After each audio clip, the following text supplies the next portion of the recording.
So ano nga ba yung naging process ko para makapag-undergo ako ng RAI procedure sa Philippine Heart Center? So ma-share ko na lang din sa inyo mga mima ko. Ang original talaga na hospital ko ay si Rosario Maclang General Bautista Hospital. Tama ba? Basta yon sa IBP Road, Batasan Hills, Quezon City o tinatawag nilang Maclang Hospital nga. So, eto mga mima ko, doon talaga yung endocrinologist ko. And, isang taon na ako, simula nga nung ako ay nagpapagamot. Nung etong March lang, isang taon na yung aking hyperthyroidism. Tapos, yung doktor ko kasi nga, di ba sabi ko sa inyo, hindi nga naging maganda yung pag-inom-inom ko ng gamot, hindi talaga nakuha or hindi na pa normal yung thyroid ko. Hanggang sa sinabi niya sa akin na i-refer kita sa Philippine Heart Center kasi dalawa yung pinagpipilian niya sa akin, si NKTI o di kaya si Philippine Heart Center. Sabi niya si Philippine Heart Center na lang kasi mas konti yung pasyente nila kaysa dun sa NKTI nga. Tapos, nung pinaano niya ako dun, sabi niya sa akin, pumunta ka dun sa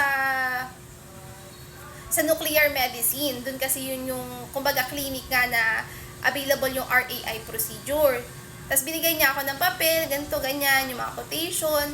Pinag-request na niya ako ng quotation. That was November 2025.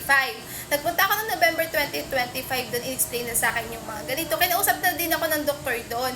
Tapos nung kinausap ako ng doktor, in-explain na nga rin niya kung ano yung mga gagawin, kung ano yung dapat i-prepared kapag nag-undergo ka ng RAI. Tapos, binigyan na rin niya ako doon ng quotation. Una pa lang, kasi may una kang babayaran doon, which is si RAI Aptic Scan. Si Aptic Scan, nagkakahalaga siya ng 6,000 plus. Pero, yung sa akin, ang binayaran ko na lang doon, nasa 5,000 plus kasi na-discount ka siya ng PWD ID ko.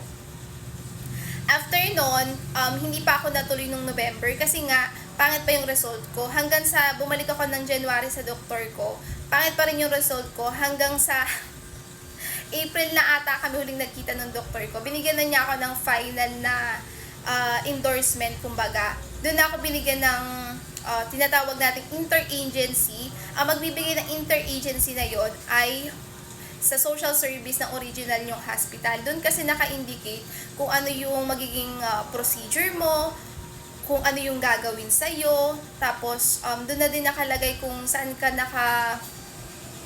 state, kumbaga, C1, C2, C3. Kasi sa mga hospital, meron ganun, di ba? Yung parang 25%, 50%, 75% para maka-discount ka nga sa social service. So, binigyan ako ng ganun, pinirmahan siya ng doktor ko and pinirmahan din siya ng social worker head ng hospital mismo ng Maclang. So, kailangan nyo ng interagency. Kasi, bakit kailangan nyo ng interagency? Kasi, pagka nag-direct lang kayo doon, tapos wala kayong ganun na referral from your doctor, mas mahal yung babayaran nyo.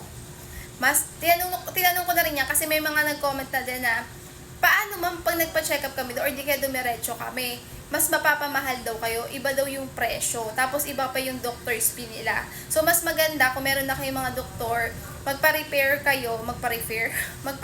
o referral, humingi kayo ng referral para sa Philippine Heart Center. O kung available yung interagency, humingi na din kayo ng interagency.